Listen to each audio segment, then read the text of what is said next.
Right now, with many countries and communities imploring social distancing, many of you are staying home, and you should. With the influx of time you'll have at home, you're probably going to be looking to play some games. I know Animal Crossing is out on the Switch, and while it's a great game to play right now, it's not the only one. There are a lot of great indie games that are perfect to play while you're at home, helping flattening that curve. Before we begin, I want to address the seriousness that is COVID-19. We're going through a global pandemic like never before. Many of you will either be directly impacted or have friends or family that are. It is vital that you stay home.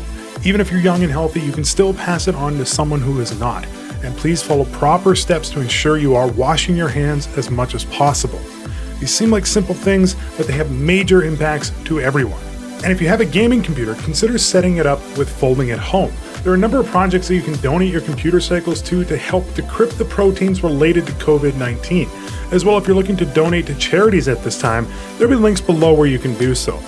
Please, take it seriously. Stay home.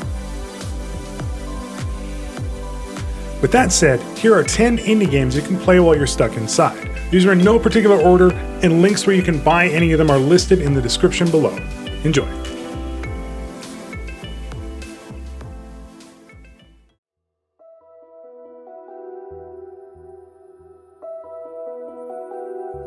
Automation is king. Factorio is all about setting up your systems so that you don't have to lift a finger. While it seems counterproductive to a game, Factorio does it so well that you will constantly be tinkering with your systems to ensure you have the best possible outcome. In Factorio, you are constantly setting up new factories and conveyor lines to produce, well, more factories and conveyor lines. But as you progress, you unlock more and more tech, allowing for better and better automation, resulting in some pretty interesting outcomes near the end of the game. The game can get a bit grindy, but the grind is part of the appeal. You'll be an automation master in no time. And if you're not sure this game is for you, they do have a pretty good demo to check out before you buy.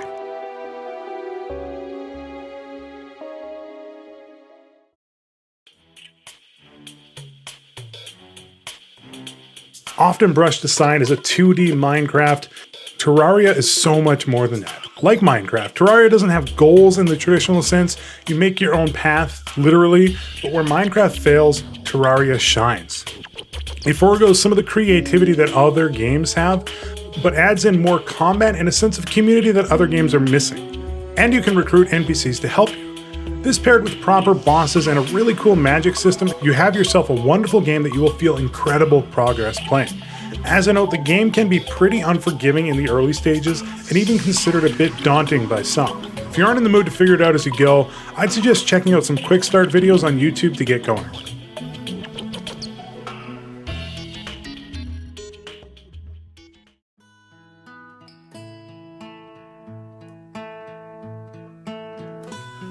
I'm marking these down as one game, because they are similar in concept and both developed by Frontier Developments. In Planet Coaster, you're setting up a theme park of your dreams. In Planet Zoo, you guessed it, a zoo. Both games are incredibly well done and provide you with countless options and customization of your parks. You'll start off with one coaster or one little piggy exhibit, and eventually you'll have the best park in all the digital world.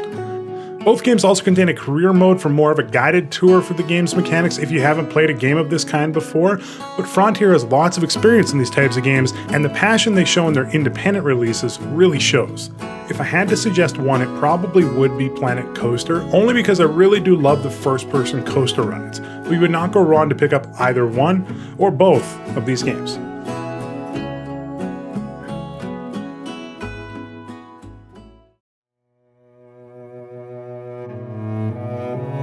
Journey is a once-in-a-generation game. It is a true masterpiece.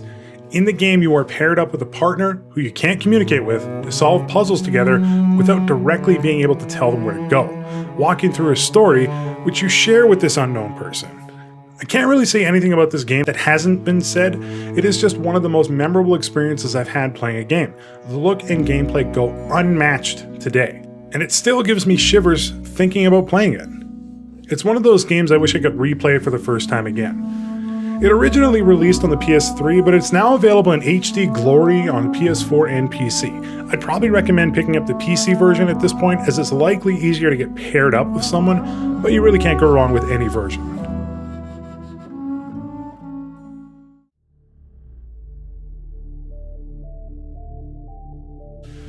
Water levels suck, and Subnautica is only underwater. Surely by this logic, the entirety of Subnautica must suck then, right? Well, you're wrong. Very wrong. Subnautica is such a wonderfully open and challenging game. You're set up alone in a shipwreck with an open-ended story and an absolutely crazy amount of customization. You can set up a base to do pretty much anything you want. You start snorkeling around collecting fish and rocks, and you end up with a complex base with your own submarines. Part of the reason that Subnautica shines in an open world category is the story you're slowly uncovering as you play. You're constantly uncovering new information, new recipes, and unearthing what actually happened to you. It's a great game, and you can easily dump 50 hours into it without even noticing. Considering most pools are closed right now, and they probably won't appreciate you showing up in your snorkeling gear, just pick up Subnautica instead. Also check out the recent Below Zero DLC for even more to explore and more to do.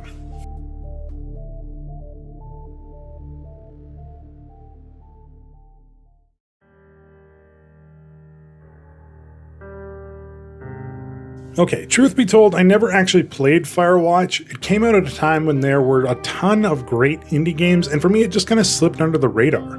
However, I have it from good sources that you and me should be checking it out. You play as Henry the Firewatchman upon his lookout where strange things start to happen. It's up to you to figure it out with the help of your supervisor as you explore the Wyoming wilderness. From there, you're uncovering a highly detailed story of your past and future with bumps and changes along the way. I'm a sucker for a good adventure game, and Firewatch looks like it would scratch that itch. As you play, you have a walkie-talkie, but you don't have to communicate if you don't want to. Just like all of us right now when we're getting texts from our crazy aunts. You can choose to respond, or you can choose to ignore. The parallels are too great in our current lives to ignore.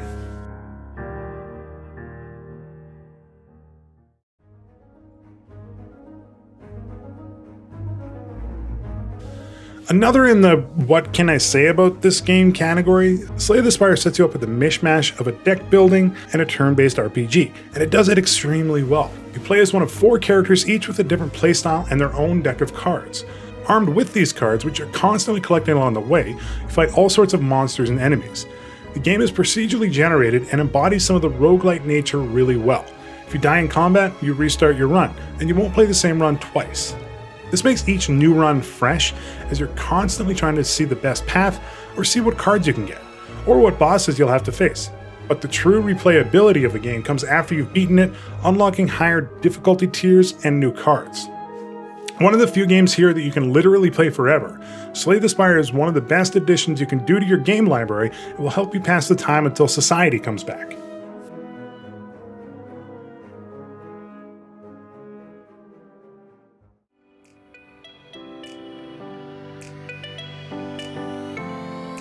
Remember those Sunday afternoons as a kid when you had to go to your grandparents' or elderly family's house and there was literally nothing to do? All the adults were sitting around talking about boring things like taxes. Well, if you were lucky, they had a copy of Where's Waldo lying around. You could spend hours just looking through the book to find him and all the Easter eggs. Hidden Folks takes its inspiration from Where's Waldo and ramps it up. Presented in a hand-drawn black and white style, you're tasked with finding a seemingly endless amount of things and people. Oh, and I almost forgot, every single sound in the game is done by voice. It adds such a unique feeling to the game that while you're sitting around in the jeans you've been wearing for 10 days straight, you'll be making blip bloop sounds while doing everyday tasks, like making tea.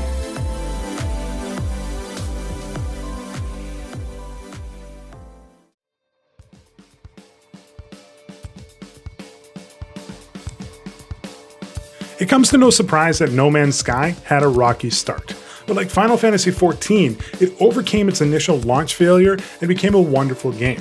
You start on a truly random planet, exploring, creating, and eventually you leave your starting planet to explore, and explore. Once in deep space, you can find further planets to explore, space stations to visit, become a trader, a space fighter, or even a bounty hunter. It truly is up to you what kind of career you wish to have. Personally, I really enjoy playing the game on its hardcore mode, so when you die, you start over. It kind of gives a roguelite feeling to the game, and the decisions you make seem to matter more. With what feels like the entire universe to explore, you can bet that No Man's Sky will keep you occupied for a long time, even more than watching your neighbors play ping pong across their balconies.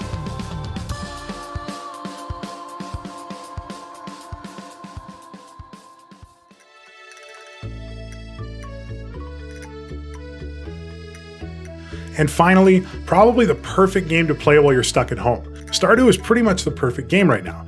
It's probably the most calming game I've ever played, and the possibilities are endless. You start by building out your farm with simple crops, growing and growing until you can produce enough to feed the entire village. There's so much to do in Stardew that it's too long to list. The mechanics, gameplay loop, and overall atmosphere of the game are great, and you can easily dump hundreds of hours into this game in the blink of an eye. The biggest advantage to Stardew is that although the game seems repetitive, it's incredibly diverse and you'll always have something new to do. If you can't go to your community garden right now because you're stuck inside, considering just setting up a virtual one. They recently added multiplayer as well, so while you're socially distance yourself, you can grow your own little community there. Check this one out, you won't regret it.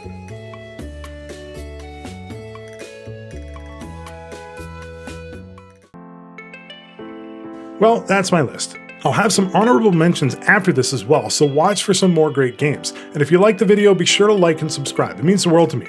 I can also be found on Twitch at twitch.tv/Jonusfatson, or if you want to find out where else I'm available, hit up jonusfatson.com. Please stay safe, stay inside, and wash your damn hands. I love you all.